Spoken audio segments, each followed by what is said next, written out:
Question, sir. Mr. Sinclair, can you explain why, if this incident happened in 1999, you waited until 2007 or 2008 to come forward? It's a question of credibility, sir. Why didn't you come forward back in 1999 or 2000? Well, number one, in 1999, I really didn't care whether he was a senator from Illinois or not. To be honest with you, I wasn't a resident of Illinois. As far as why now, I was living in Mexico up until 2006. It really was of no interest to me. I know plenty of politicians, both locally and internationally, that are pretty much crooked. The whole issue was based on his drug use and his claim that he had not used drugs since his college days, and that was the whole issue that brought this forward. Next question.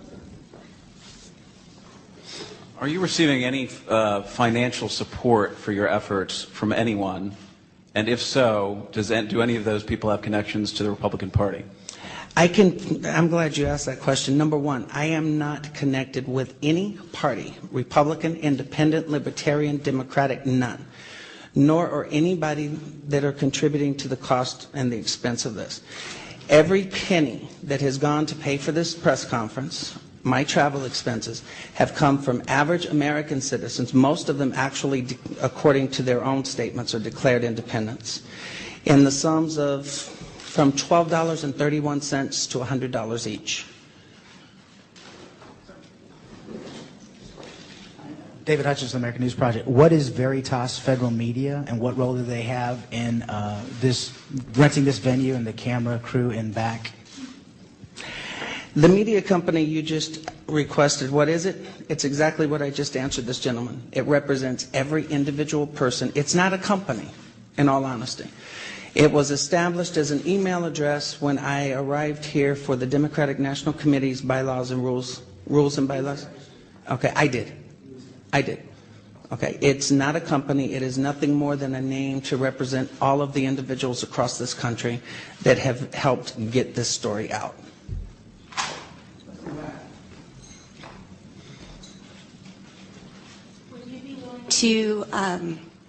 Would you be willing to share your mental health records with the public? Actually, I'm going to post later this afternoon a list of all of my doctors, going back through all of my medical records that are available through 1999. Anyone with valid, legitimate press credentials that wants to check my mental health history, I will be more than willing to sign an authorized medical release for that purpose. Will we get more than 30 minutes? Huh? More than 30 minutes? More than 30 minutes of what? With the documents.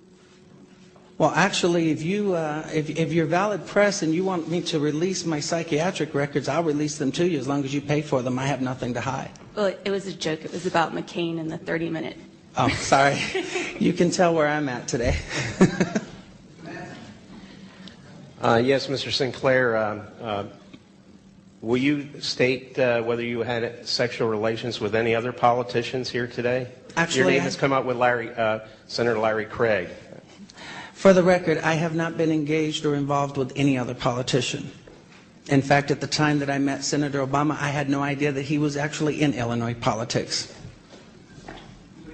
Behind you. Change your name so often? Well, first of all, in my younger years, I was considered like, wild. And it was more out of respect to my family because, as you can see, with everyone putting my past history all over the place and mistorting it, I changed my name. The first two times I changed my name was while serving prison sentences in Florence, Arizona.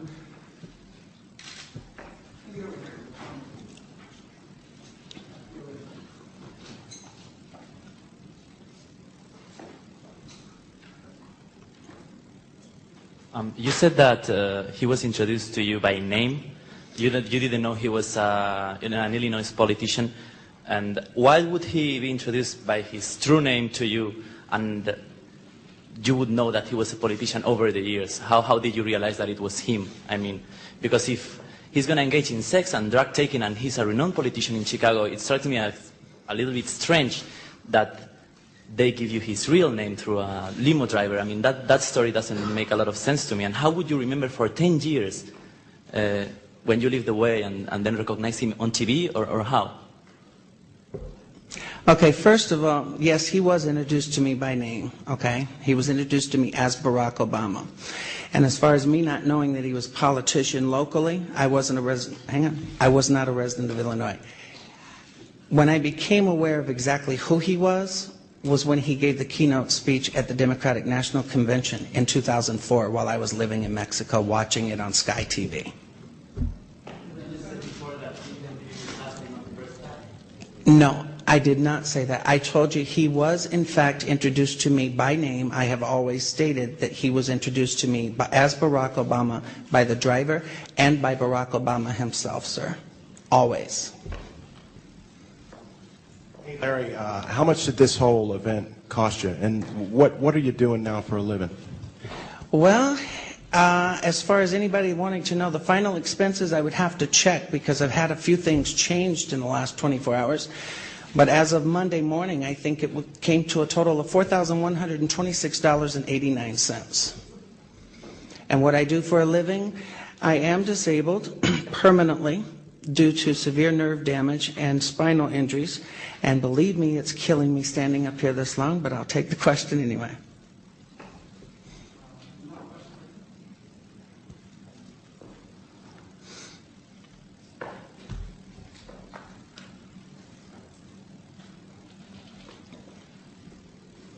Jim Malone with Voice of America. Given your criminal record, the fact that the crimes that you've been involved in involve deceit and fraud, why is it that you think that anyone would believe what you're saying now? Well, to be honest with you, it's not so much whether you believe me or not as much as you hear me. Okay? I mean, it's not my intention to convince you. First of all, I'm not going to defend my lifestyle for the last 46 years. I've made mistakes. But I've always admitted to anything I've done, including these crimes. Okay? I can't tell you why to believe me other than the fact, I'm not saying believe me. I'm saying, you know what, here's the information. Look at it, do your own research, but do it based on the facts. Stop doing it based on this constant misinformation and misrepresentation that's been circulating on the internet. I'm going to give you everything in writing and you make your own decision. What time did you meet him on November 6th, and what time did he arrive at your hotel in Gurnee the day following? We met in the early evening on November 6th. As far as a specific time on November 7th, I cannot provide that to you. And I know where that question's coming from, but I cannot provide that to you. You know where it's coming from. Thank you.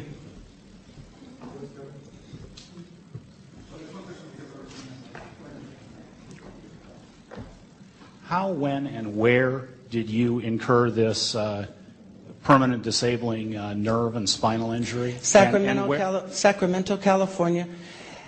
Injuries from October of 2000 through August of 2001 while employed with B&G Delivery Systems on Harris Avenue in Sacramento, California. And what is your source of income now? Is that my source of income? Compensation? My source of income is disability, Social Security disability. That's your sole source of income? That is.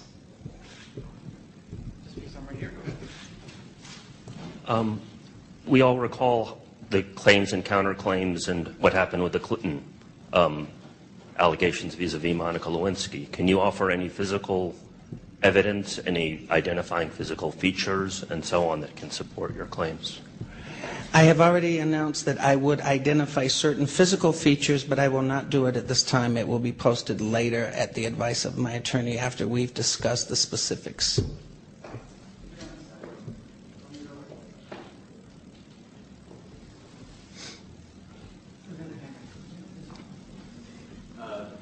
One quick one, and then one slightly longer one. Did you save any of the text messages? The text messages, I've contacted Sprint Nextel, and the changing of the phone numbers, they actually have the procedures that they can recover the text messages from those numbers, but they do not stay on the phone when the numbers are changed. And then when you were discussing the results of your polygraph, you first impugned the veracity of the test by saying that it was, quote, junk science. But then a few moments later, you said you scored very well in one respect. So it's unclear whether or not